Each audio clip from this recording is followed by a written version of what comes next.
Toda a Escritura Sagrada é inspirada por Deus e é útil para ensinar a verdade, condenar o erro, corrigir as faltas e ensinar a maneira certa de viver. Isso para que o servo de Deus esteja completamente preparado e pronto para fazer todo tipo de boas ações.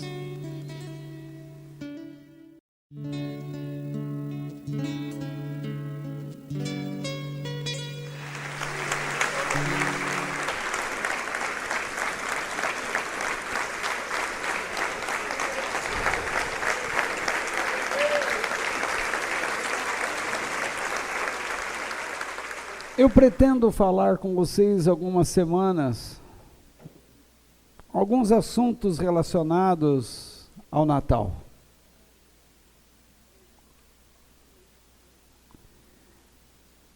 Hoje o nosso texto é Lucas capítulo 1, versículos 1 ao 7.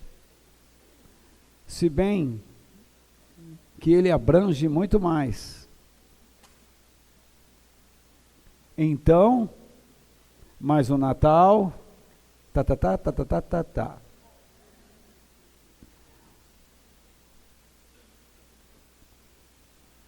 Então, mais um Natal. Graças a Deus, Deus nos dá a oportunidade de atravessarmos mais um ano e comemorarmos com a nossa família essa data. Uma data que não corresponde exatamente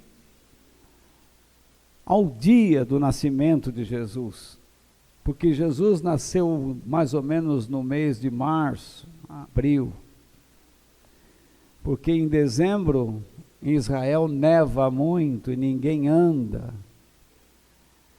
e ninguém ia para uma festa, ninguém era chamado para o censo no inverno, porque não se caminhava pela neve, não existia comida para os animais nos campos.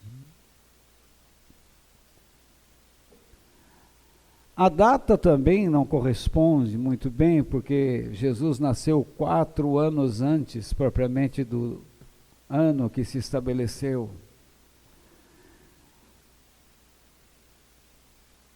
Mas a igreja ao longo dos séculos adotou essa data, por razões que eu não vou ficar explicando agora, e que gera controvérsias, brigas.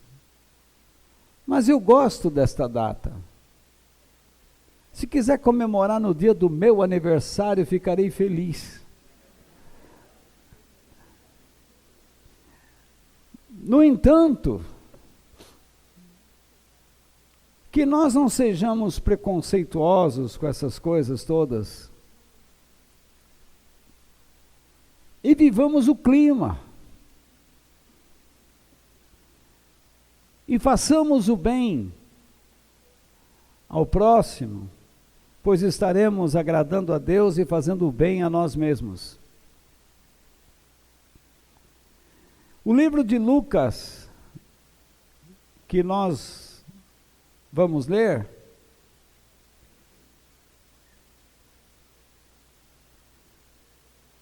acharam? Versículos 1 ao 7. Prezado Teófilo, muitas pessoas têm se esforçado para escrever a história das coisas que aconteceram entre nós. Elas escreveram o que foi contado por aqueles que viram essas coisas desde o começo e anunciaram a mensagem do Evangelho. Portanto, excelência, esse Teófilo não era qualquer um não, hein? Eu estudei, repare bem, eu estudei com todo o cuidado como foi que essas coisas aconteceram desde o princípio, e achei que seria bom escrever tudo em ordem para o Senhor, a fim de que o Senhor pudesse conhecer toda a verdade sobre os ensinamentos que recebeu. Quando Herodes era o rei da terra de Israel, havia um sacerdote chamado Zacarias, que era do grupo dos sacerdotes de Abias. A esposa dele se chamava Isabel, e também era de uma família de sacerdotes. Esse casal vivia a vida que para Deus é correta, obedecendo fielmente a todas as leis e mandamentos do Senhor. Mas não tinham filhos, porque Isabel não podia ter filhos, e porque os dois já eram muito velhos. Essa história lembra quem? Abraão e Sara.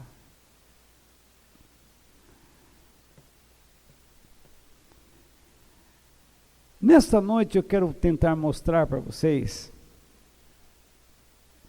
que a expectativa da vinda de Jesus como o Messias não era diferente da de nossos dias. Por que eu digo isso?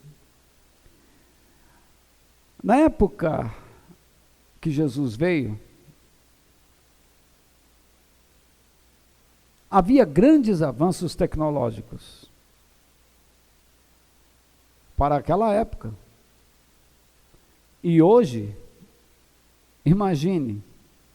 você imagine um construtor como Herodes, chamado de O Grande, com um tablet na mão, com um programa de construção, onde ele empurra a parede para cá, a parede para lá, porta para cá, como o programa que tem na televisão? Como é que chama? Irmãos à Obra, mas tem um outro. Como? Decore? Decora, tem um outro. Construindo sonhos. Ame-a ou deixe-a. Tem um monte.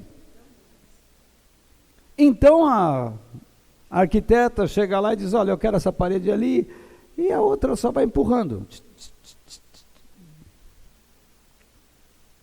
Você imagine os romanos construindo aqueles arcos. Alguém aqui já foi a Roma? Quem foi comigo a Roma? Daqui que está aqui?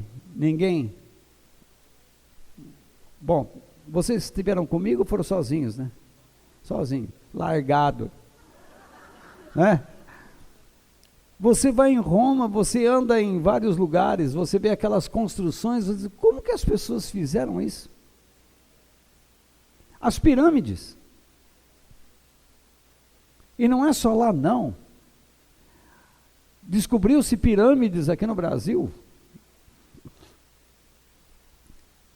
Em toda a América Latina. Como se constrói a cidade de Machu Picchu? Como é que eles conseguiram construir naquela montanha, naquelas alturas? Que fôlego! Quando vocês forem o ano que vem para Israel comigo, vocês vão ficar impressionados com algumas construções. Em Israel, as pessoas viam aquelas construções e diziam, olha, que maravilha! Mas, no entanto, essas cenas impressionantes não aliviavam o ser humano do quê? De suas decepções com a vida, seus desapontamentos. O Brasil, alguns anos atrás, pulou de alegria porque todo mundo podia chegar e comprar o que quisesse. Mas hoje nós estamos nas mãos do crime organizado.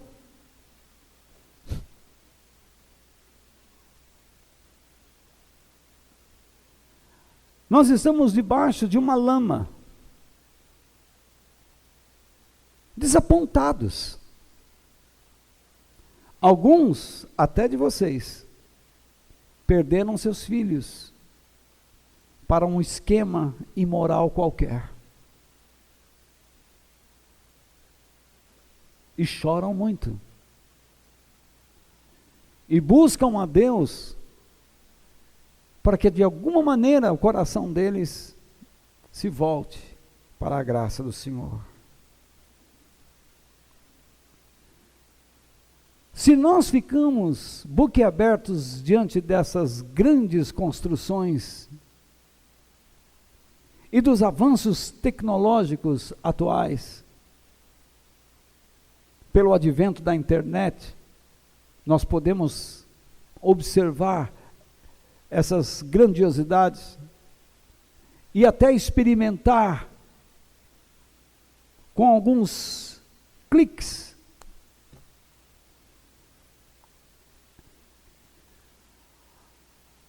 O desapontamento, a decepção, causa em nós o quê? Impotência.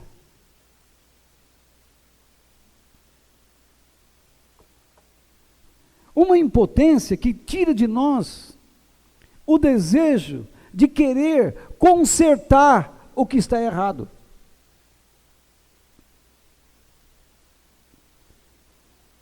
E assumimos uma posição de fuga, de desmotivação. Você assiste uma cena fantástica na TV, e daqui a pouco você está desapontado com a sua família. Um marido alcoólatra, ou imoral, ou a mulher, ou o filho. Ou então os filhos olham para os pais e veem uma cena assim. E se veem impotentes, incapazes de resolver a situação.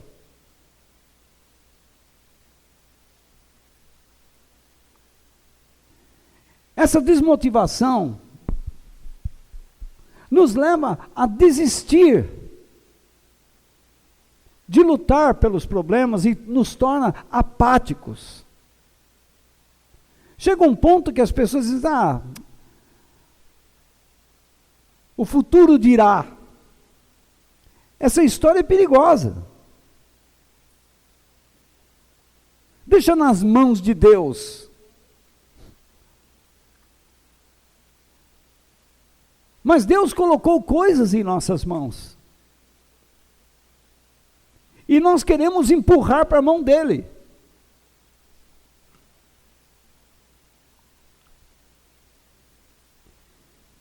Isso quer dizer que nós não queremos nos arriscar mais.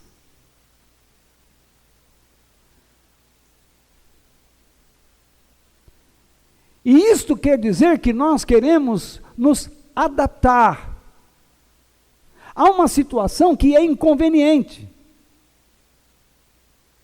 Não adianta mesmo? Deixa, vou levando. Então nós encontramos hoje uma frase muito comum. Vamos em frente.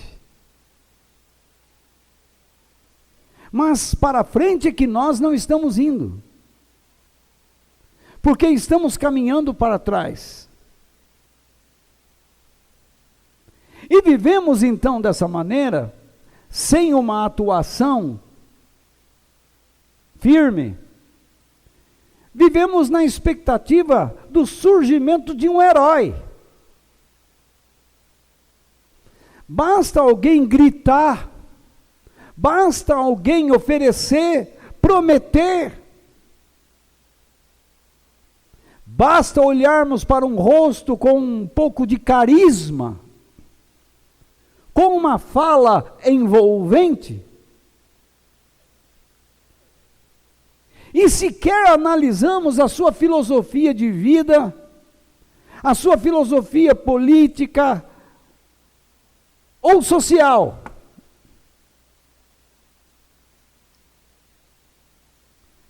E aceitamos as suas falsas promessas como verdades. Então, mais desapontamento teremos. Porque a palavra de Deus diz que um caos chama outro caos. Um abismo chama outro abismo. Em muitas igrejas, Jesus não é pregado como redentor, como alguém que quer transformar uma alma, libertar a mente desta pessoa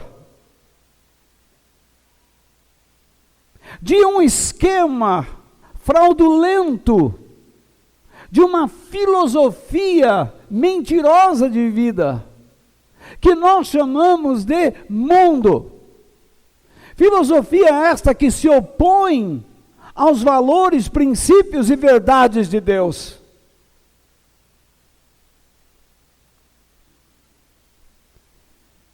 Há muito os pregadores, grande parte deles, sejamos honestos, pregam Jesus como um herói, como alguém que é curandeiro, que soluciona todos os problemas das pessoas que forem até lá, desde que deixem naquele lugar alguns bons trocados. Chegaram ao ponto de dizer que aquele que der mais, Jesus dará mais, distorcendo os princípios da palavra de Deus.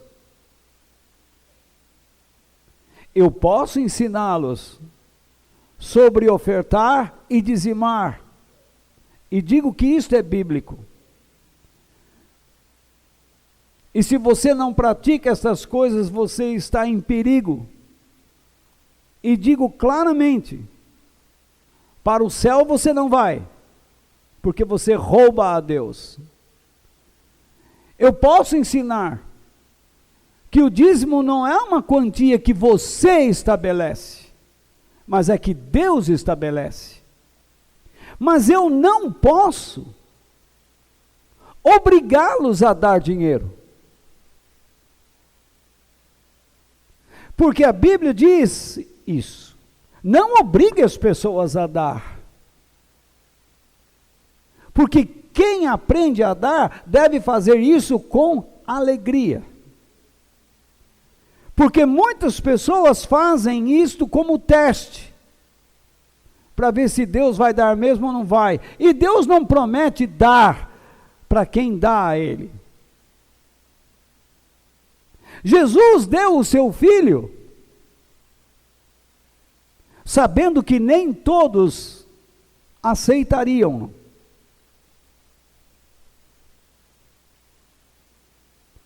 A nossa vida com Deus é uma vida sacrificial,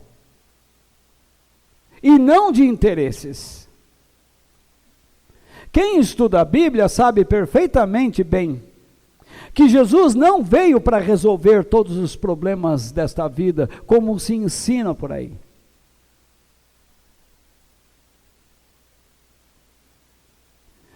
No tempo que Jesus andou, ele não resolveu os problemas mundiais, nem políticos, nem sociais.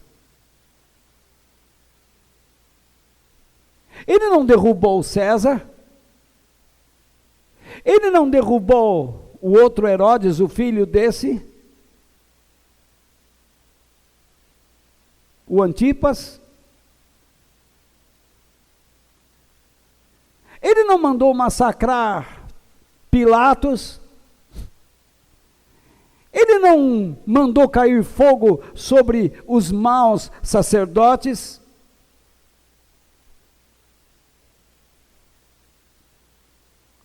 Jesus não veio para solucionar os problemas deste mundo, mas ele veio ensinar o homem como se pode viver com Deus dentro de um mundo miserável, de um mundo caótico. Porque a filosofia mundana tenta nos afastar de Deus e tenta inserir dentro de nós a ideia que Deus é responsável por ter nos colocados aqui. E então, Ele tem que nos proteger, Ele tem que dar o que nós queremos. E este tipo de fala, hoje em dia, se vê dentro das famílias. Quando um filho desobediente se dirige a seus pais e diz: quem mandou vocês me colocarem nesse mundo? Foi um ato de amor. Que aquela criancinha nasceu no ventre de uma mãe. Que cuidou daquele feto com carinho. Se resguardou, protegia-o mais do que a si mesma. E de repente ouve palavras como essas.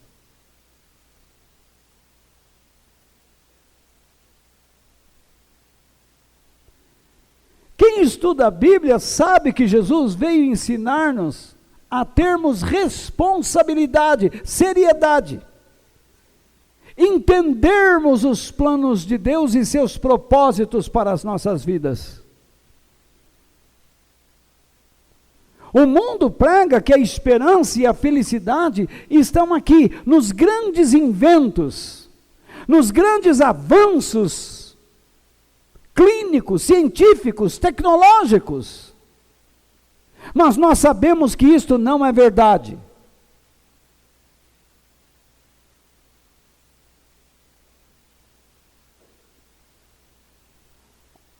A Denise, a minha esposa, às vezes ela pega no meu pé dizendo que eu sou enxerido.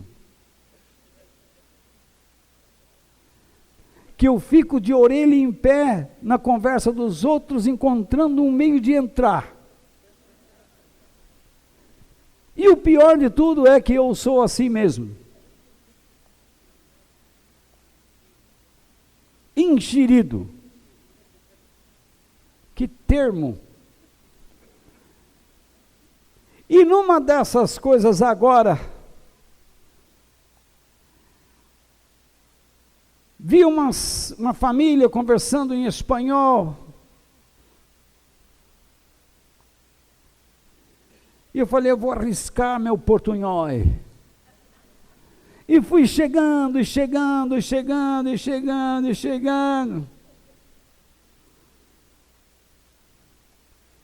E fui descobrindo que eram porto-riquenhos. Como está a senhora? Oh, você habla espanhol? Sim, eu hablo. Então, comecei a perguntar sobre o país, depois desse furacão que passou lá. Ela disse, olha, nós não temos energia e nem água até agora. E eu disse, mas vocês não fazem parte dos Estados Unidos? Sim, mas eles não ligam para nós. Eu e a Denise estivemos em Key West. Se você não sabe, Key West fica algumas milhas de Cuba. Aquilo foi destruído. O olho do furacão passou ali. Está tudo de pé. Está tudo bonitinho. Mas em Porto Rico, Está tudo caído.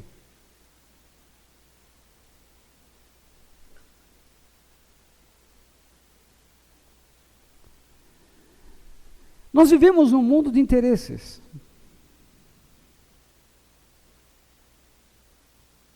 Nós vivemos num mundo onde alguns governos, ou muitos deles, se submetem a algo chamado nova ordem mundial. Onde um país não rege suas próprias leis, mas as escrevem de acordo com o que lhe é mandado.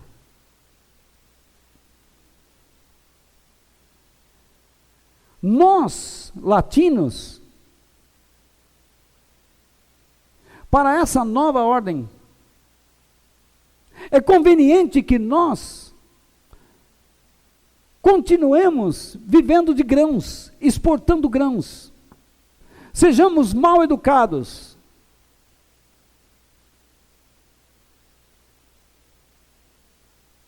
e quando uma pessoa se levanta contra esse tipo de ideia, ele será perseguido.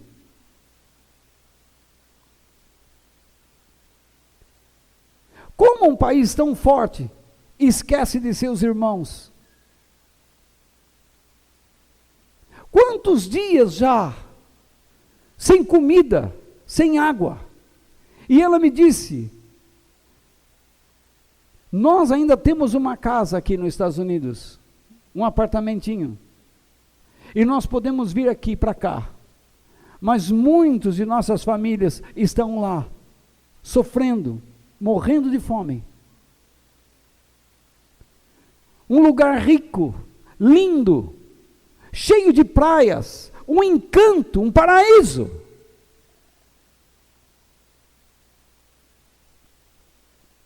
Que esperança nós temos nesse mundo? Se você não tem um convênio, só Deus para te ajudar.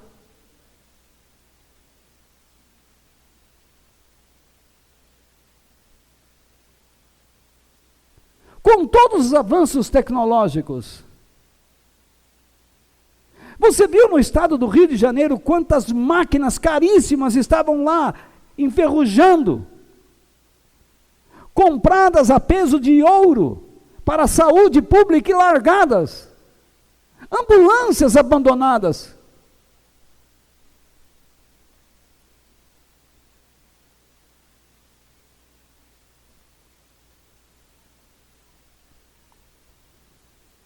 Nós vivemos exatamente no quadro que Isaías retratou. Solta-se o culpado e prende-se o inocente.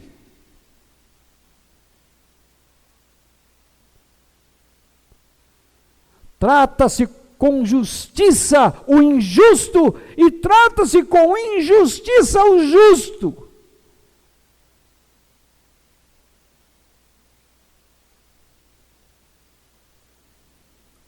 O mundo prega que a felicidade está neste mundo. Por quê? Porque ele quer que este mundo espere um grande líder que virá.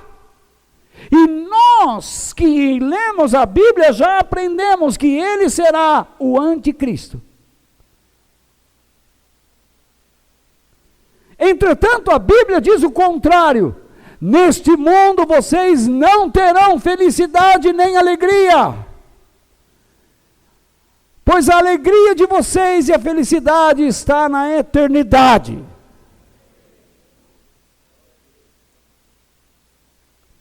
O mundo diz, este mundo vai melhorar, mas Deus diz, não vai. Veja o que disse o profeta Jeremias, no capítulo 17, verso 9. O coração quando aparece esse verbo ser, é porque ele está afirmando algo. Entenda-se como verdade. O coração é mais enganoso do que qualquer outra coisa. E sua doença é incurável. Então ele questiona: quem é capaz de compreendê-lo? Deus declara que o coração do homem é enganoso. E ele está doente demais para ser curado, não tem cura. Se o coração do homem não tem cura, como este mundo pode ter? Se o coração do homem não tem cura, como você pode garantir que terá uma família feliz?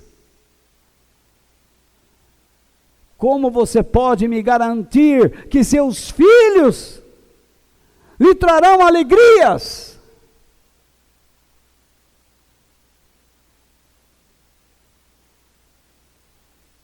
Se você não consegue compreender seu próprio coração, como você pode compreender, enxergar, discernir, perscrutar, sei lá o nome dessa palavra, agora fugiu, investigar o coração alheio?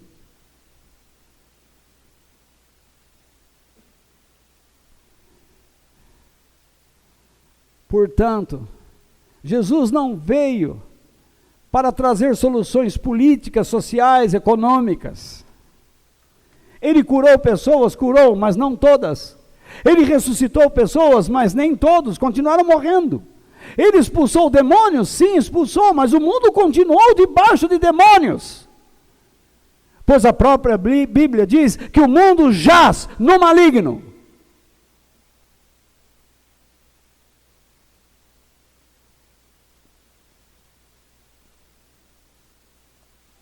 Jesus veio para consertar corações.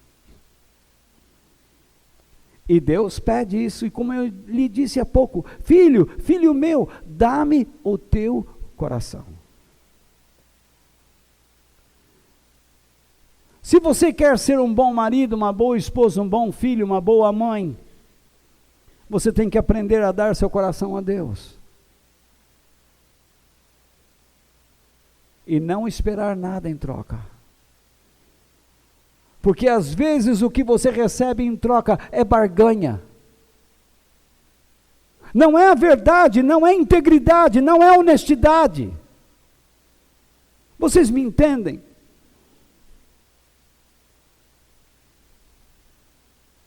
Jesus continuará curando.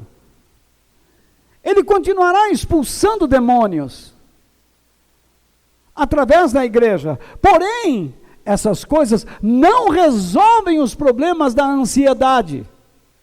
Pois um ex-endemoniado estará daqui a alguns dias ansioso e desapontado com a vida, com a política, com a sociedade, consigo mesmo. Jesus curou um cego, mas não deu a ele um castelo. Devolveu a ele o quê? A saúde para trabalhar.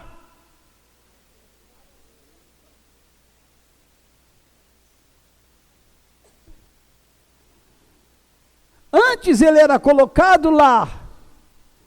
Agora, ele vai aprender a servir pessoas.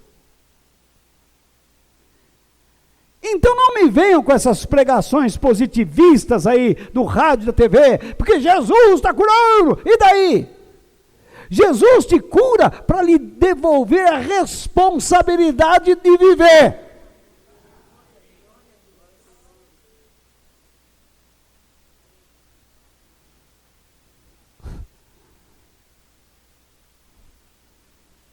O Natal está se aproximando, e quais são as nossas expectativas? Presente? A criançada quer. E nós também queremos.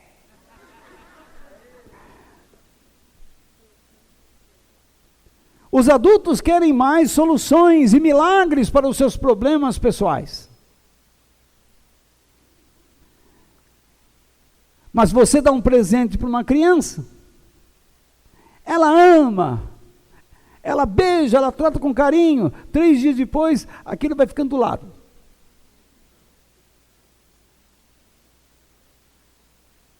Você recebe algo de Deus, você dá glória, dá o testemunho na televisão. Depois ninguém te vê.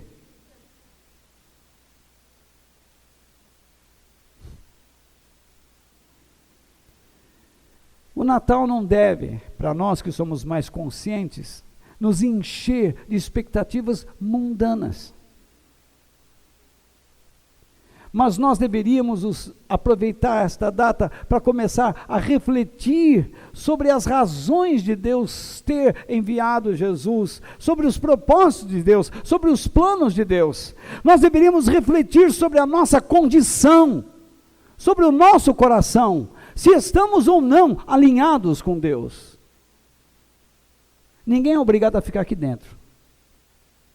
Pode se levantar, sair à vontade.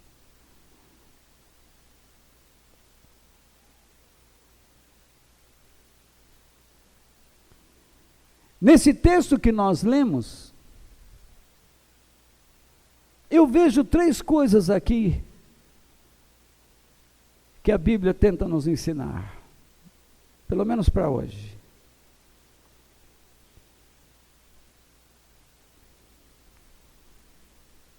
Primeiro,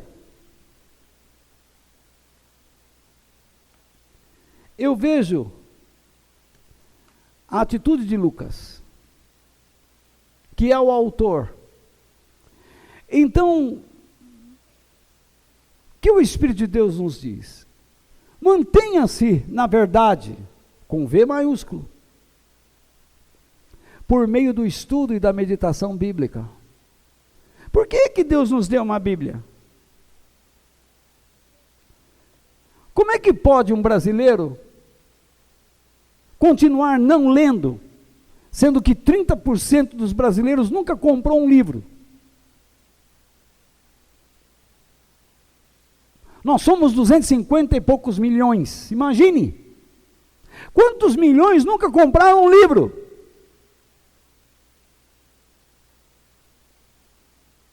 Outros tantos por cento compraram um livro e deixaram na prateleira. A maioria dessas editoras editam livros que eu os convido a não comprar. Estou falando de livro cristão. Como o brasileiro não gosta de ler, então agora começou um tal de a Bíblia não sei de quem, a Bíblia não sei de quem, a Bíblia não sei de quem. E todas elas, vou te falar uma coisa para você, não vale uma pitada de fumo. Uma ou outra se salva. Para sermos honestos, com todo respeito. Aí porque eu comprei a Bíblia do fulano, eu comprei a Bíblia do ciclano. Mas a Bíblia mesmo você não lê.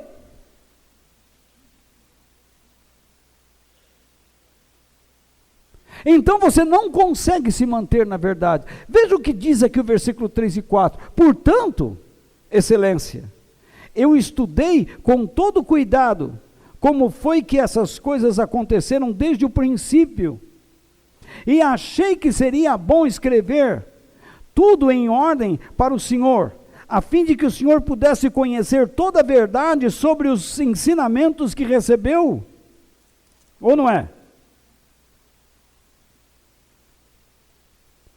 Lucas estudou. Eu vejo pastores hoje ensinando o povo, dizendo, não se estuda. A Bíblia é um livro espiritual, você tem que abrir.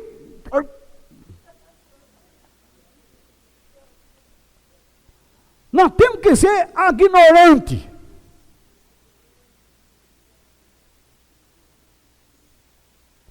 Então nós encontramos um cristão que não sabe dar respostas da sua própria crença a quem o inquire.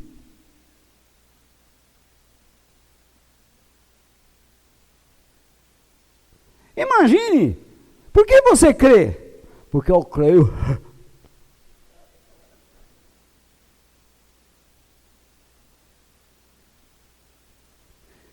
Se você não consegue explicar por que você crê, por que você está condenando a minha religião? Eu pelo menos lhe dou causas, eu pelo menos estudo, e digo porque creio naquilo que você diz que é mentira. E você não consegue me ensinar, me dar razões do porquê você crê naquilo que você chama verdade. E tem mais, eu não consigo ver na sua vida provas da presença do Deus que você diz que crê.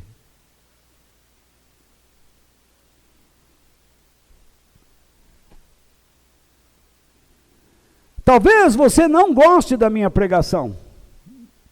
E como eu dizia há pouco agora a Sandra,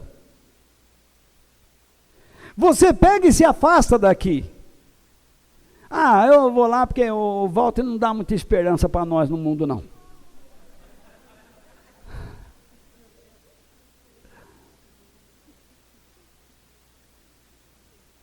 Teve até um pastor que escreveu para mim outro dia, dizendo assim, do jeito que você prega, quantas pessoas tem na sua igreja? 15?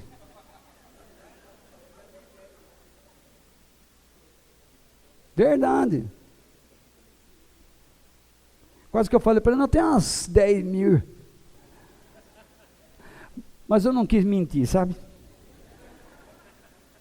Tem mais de 15. Então, você pega e sai. Mas sabe o que vai acontecer? Quando você bater a cabeça, você vai se lembrar de que um dia você ouviu alguém lhe falando honestamente sobre Deus. E a probabilidade de você voltar aqui é grande. No entanto, aqueles que vão nesses lugares aí, onde se prega Jesus como curandeiro, como um palestrante motivacional, positivista, um Jesus terapeuta, ensinando você a voltar para o ventre da mãe, a ficar num estado físico fetal. Sim, estou falando a verdade. As pessoas, assim, ó. Aqui, ó.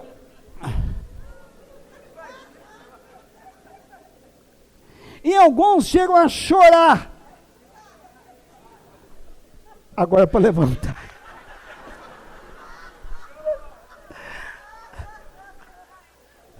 Eu ainda não estou com o físico muito bom para essas coisas, não. Então, veja só. Isso é o fim da picada, não? Então, veja bem.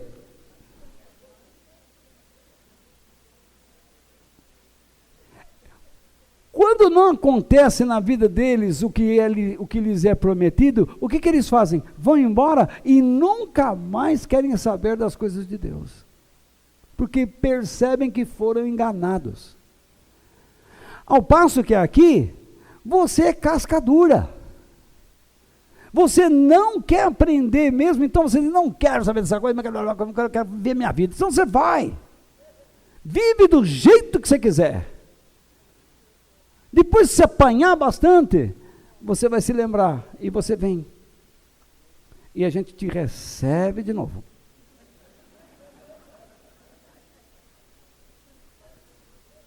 Então, quando nós meditamos nas Escrituras, aprendemos as Escrituras, nós não nos rendemos mais às ideias falsas, fantasiosas, a essas panaceias, a essas mentiras que estão por aí, a esse engano frouxo.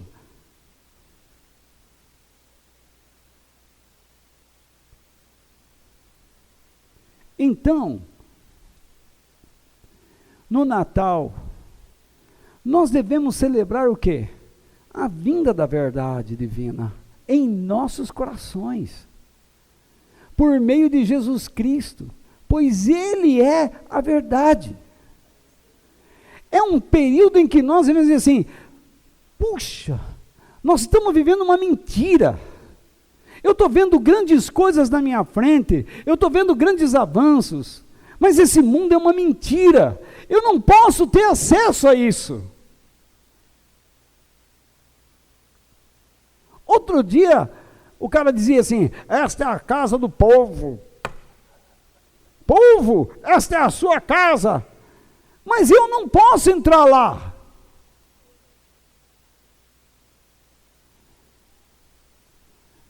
Tem uma moda de viola que eu não vou cantar. Mas o cara construiu a escola e não pôde colocar o filho para estudar.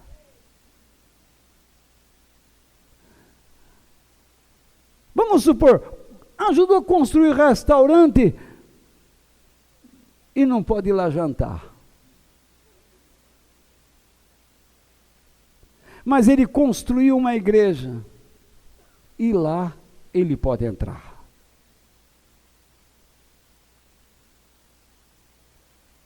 Esse mundo está cheio de restrições.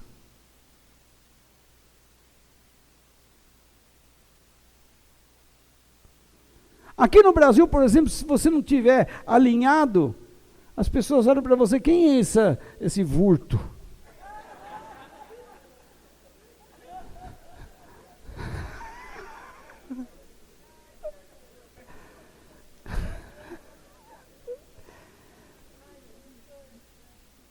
Então, em segundo lugar, não deposite a sua esperança na grandeza dos avanços tecnológicos de nossos dias. O verso 5 diz assim, quando Herodes era o rei da terra de Israel, havia um sacerdote chamado Zacarias. O que importa é que Herodes era o rei de Israel. E esse Herodes, na história, era o Herodes o Grande, porque depois vem Herodes Antipas. Esse Herodes aqui, realmente foi um tremendo construtor. Ele impressionou o mundo todo com as suas obras. Se você já foi a Israel e irá comigo o ano que vem, se eu estiver vivo até lá,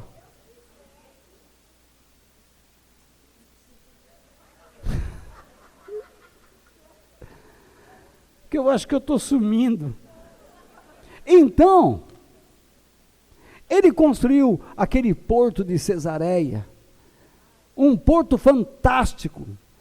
Aquilo era um avanço tecnológico na época, construir um porto daquele que vocês vão ver, tem até pistas de corrida de cavalo, era uma coisa fantástica. Ele construiu um templo em Jerusalém, que os discípulos de Jesus disseram assim, veja o nosso templo, olha as pedras.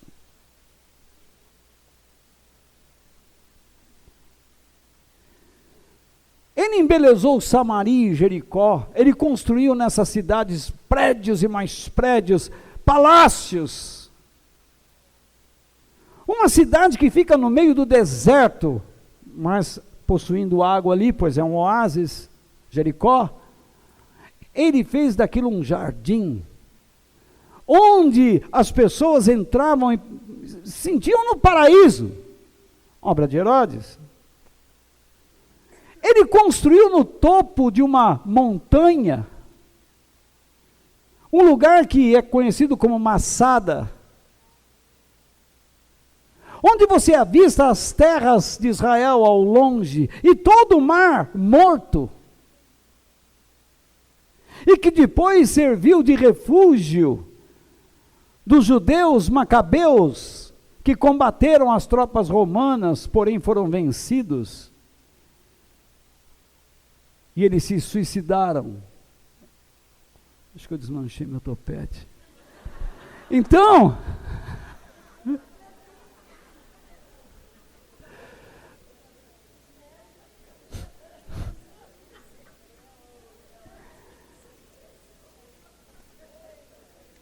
Essas construções impressionaram tanto o povo judeu como o romano. E os povos de todas as nações. Em todo lugar se via as obras de Herodes, a grandeza. Como nós hoje, em todo lugar nós vemos a grandeza. Só se fala de grandeza. Hoje é proibido você dizer assim, seja humilde. Seja humilde é sinônimo de ser fracassado, ser miserável. A própria igreja passou a adotar a palavra humilde como sinônimo de pobreza, quando a Bíblia diz que é sinônimo de grandeza.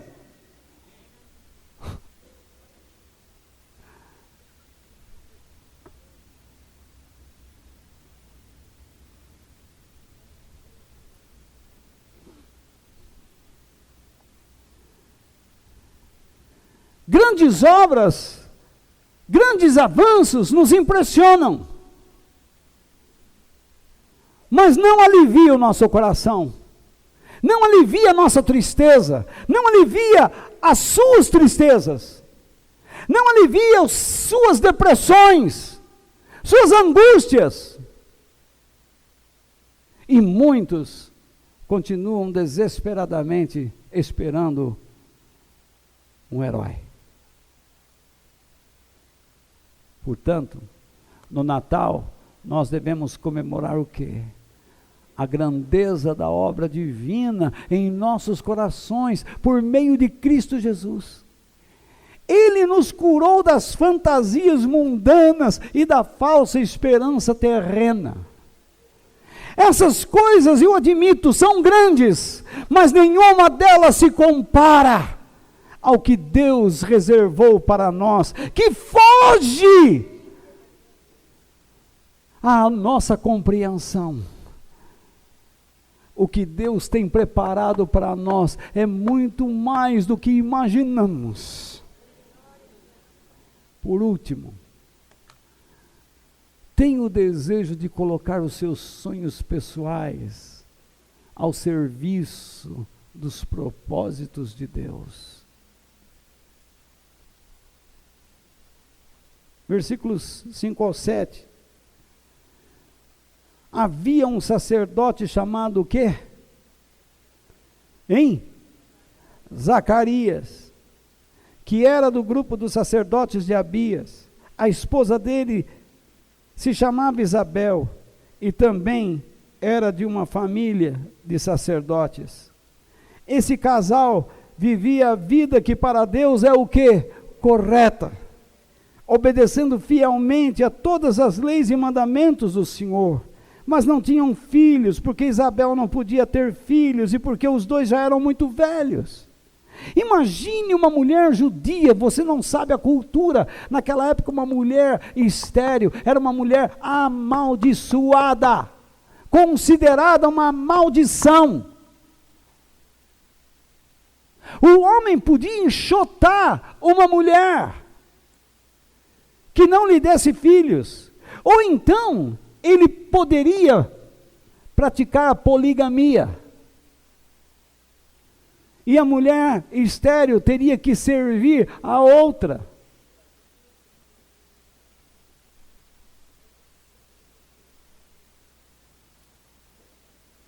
Você imagina a condição dessa mulher, mas Zacarias não fez isso.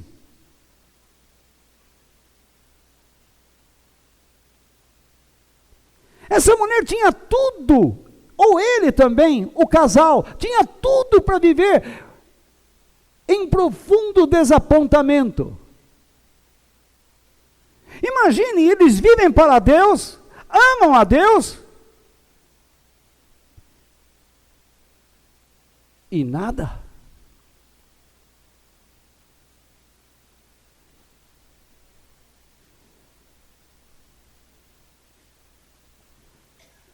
Eram velhinhos, quando o anjo Gabriel, enviado por Deus, veio até eles e lhes disse que eles teriam um filho na velhice. E o casal resolveu chamar o menino de João, porque eles foram agraciados por Deus. Zacarias ficou mudo. E quando perguntaram para ele, qual é o nome do menino que você vai dar, João? Ou Zacarias? Ele escreveu, João. Porque ele disse, eu fui agraciado por Deus. E a partir daí, ele voltou a falar.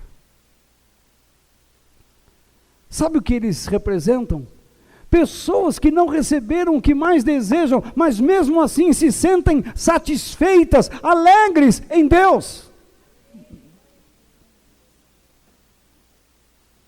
Porque no Natal é nos passado a ideia que nós devemos ficar alegres com as coisas que recebemos. Se não recebemos, ficamos tristes.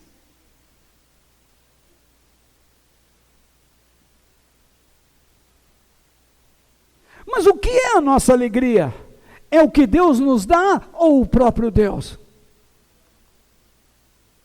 Isso é algo que precisamos refletir. Se você não tivesse o que tem, você ainda estaria feliz com Ele? Você viveria uma vida correta que o agrade? Eu já segurei vocês muito tempo hoje, não é? Faz de conta que eu cheguei de viagem.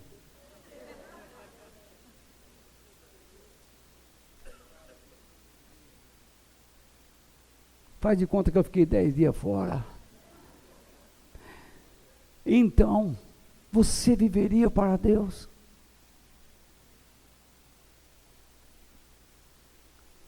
Eu escuto muitos pregadores que usam esse texto para dizer, não, continue orando porque Deus vai dar. Mas quando Deus deu para eles, quando eles estavam velhos. Uma velhinha, Joãozinho Batista. A mamãe perdeu os dentinhos. Vem mamar, João, vem.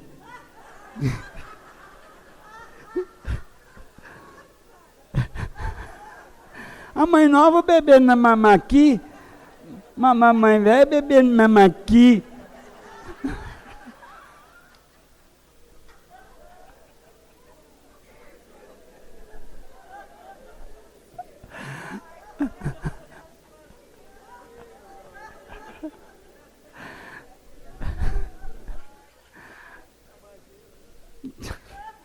Está tudo despencando.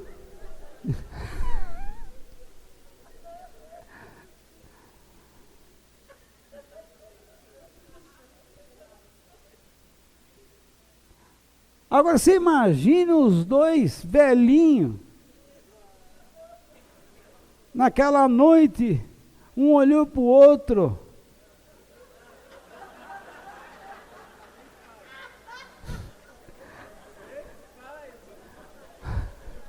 Hein?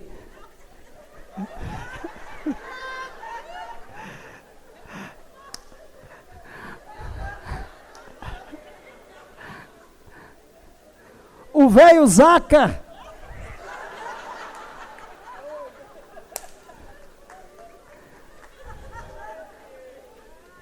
Chegou, olhou para a mulher dele e disse assim, Isa.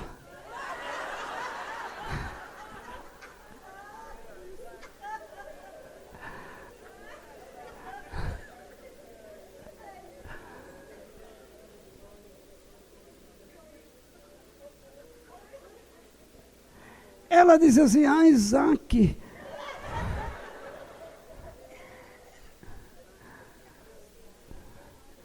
estou ruborada.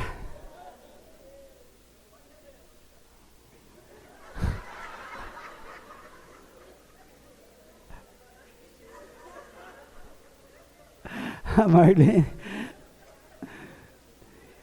E não é que deu certo. Porque Deus falou com eles.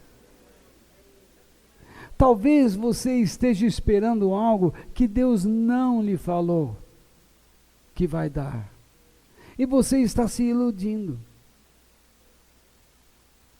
E ficando desapontado.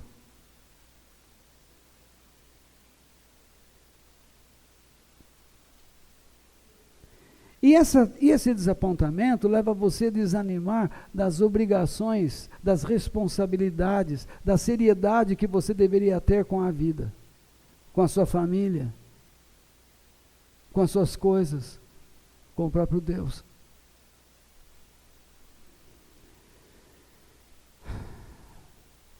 Os pregadores que dizem, não, Deus vai dar, e falam pelos cotovelos, não, creia! Mas eles não falam que eles eram velhinhos, e que quando Isabel, ou Elizabeth, em algumas versões da Bíblia aparece o nome Elizabeth, que é a mesma coisa, Deus tirou o filho deles, e fez com que ele crescesse no deserto. Isso eles não falam. Porque Deus pode dar algo a você e dizer assim, bom, agora eu quero que você use isso para o meu reino. E você não quer. Deus me deu uma casa, que bom. Aí Deus diz assim, vamos trazer pessoas para você compartilhar a minha graça. Ai, mas vamos sujar o chão. Ai, aqueles irmãos vêm aqui, fica babando aqui. Saiu daqui, eu senti o cheiro de cueca aqui, eu senti.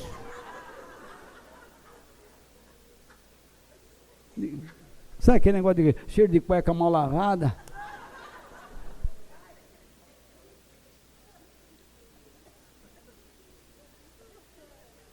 É hoje que você não volta mais mesmo, né?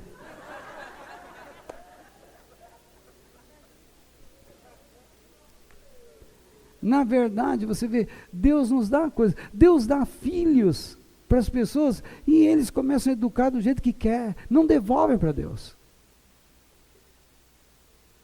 Deus te dá um emprego para você todo dia chegar lá com cara de zangado, olha para o patrão querendo matar o desgraçado. Deus te dá uma mulher, um marido, e você olha para ele e diz,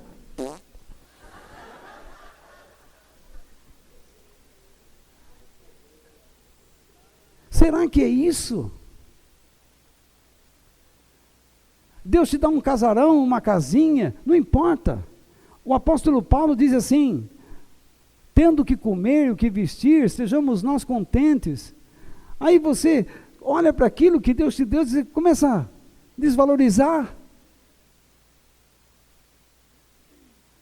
Nós olhamos um grande prédio, nós estivemos em Dubai, e as pessoas ficaram olhando aquele prédio. Você olha nos documentários, as máquinas, e todo mundo mostra a máquina, e os caras que estão andando lá não são desvalorizados, são peões. Eles estão a mais de 200 metros de altura. E não são nada.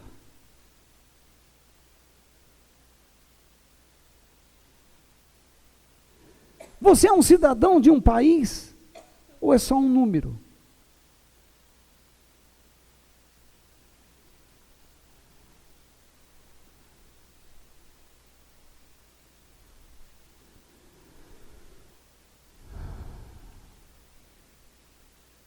Você é membro de uma família ou é só um visitante do lar?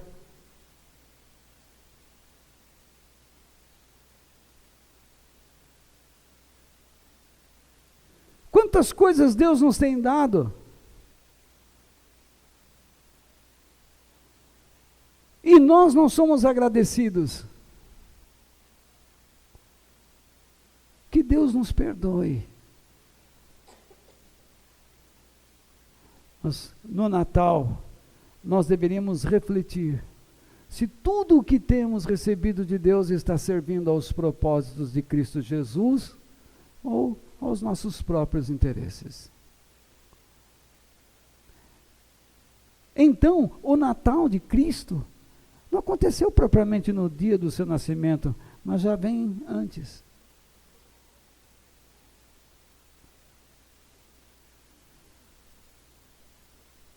Pense no quanto Deus lhe tem dado. Deus te deu mais dinheiro e você se torna mais miserável, mais mesquinho, avarento. Deus está te dando uma porta aberta e depois você fecha de trás para ele não entrar. Jesus diz para uma igreja: eis que estou à porta e bato. Se alguém ouvir a minha voz, eu entrarei e cearei com ele e ele comigo.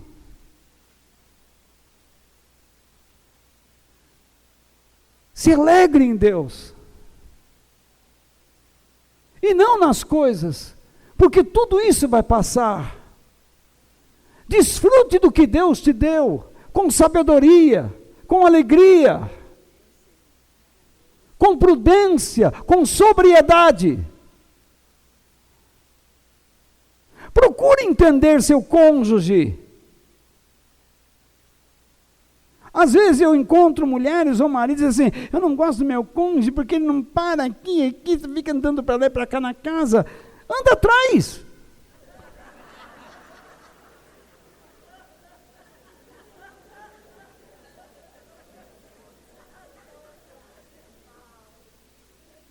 Você quer que ele fique parado no sofá?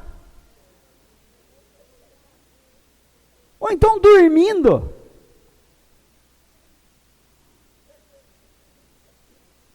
Jesus disse: aquilo que você quer que os outros lhe façam, faça primeiro.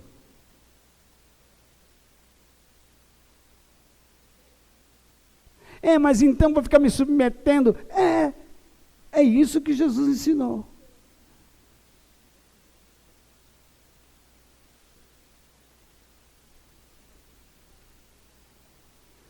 Não crie inimizades.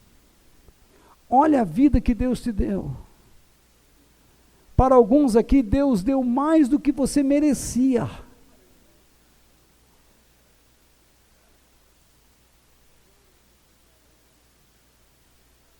Para outros, Ele deu menos do que ele pensa que merece. Porque se ele receber o que pensa que merece, ele vira um doido.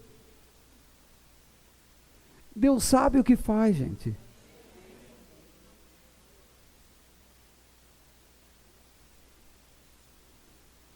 Eu não quero morrer sem ter falado a verdade. O mundo vai continuar a nos decepcionar. A vida vai continuar causando tristezas em nós. Nada nesta vida vai nos satisfazer. Nada. Nada nesse mundo vai encher nosso coração de felicidade. Nenhuma obra grandiosa pode ser comparado ao esplendor da glória de Deus que enche os nossos corações em Cristo Jesus. Nada. Que Deus nos liberte das falsas esperanças. Aquelas que nos amarram a esta vida. Só a esta vida. Pois o que nós iremos receber na eternidade é muito maior do que podemos compreender. Então, mais um Natal. A minha esperança é que nós nos preparemos nesta data para refletirmos intensamente sobre a nossa condição humana, se estamos ou não dispostos a servir a Cristo e a Deus com tudo que Ele nos tem dado. Espero que Deus tenha usado a minha vida para falar com você nesta noite. Que Deus nos abençoe. Quem no céu tenho eu além de ti, na terra, em quem tenho mais prazer.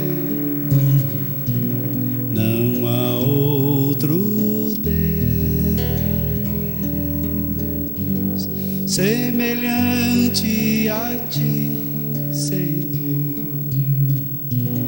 és a minha força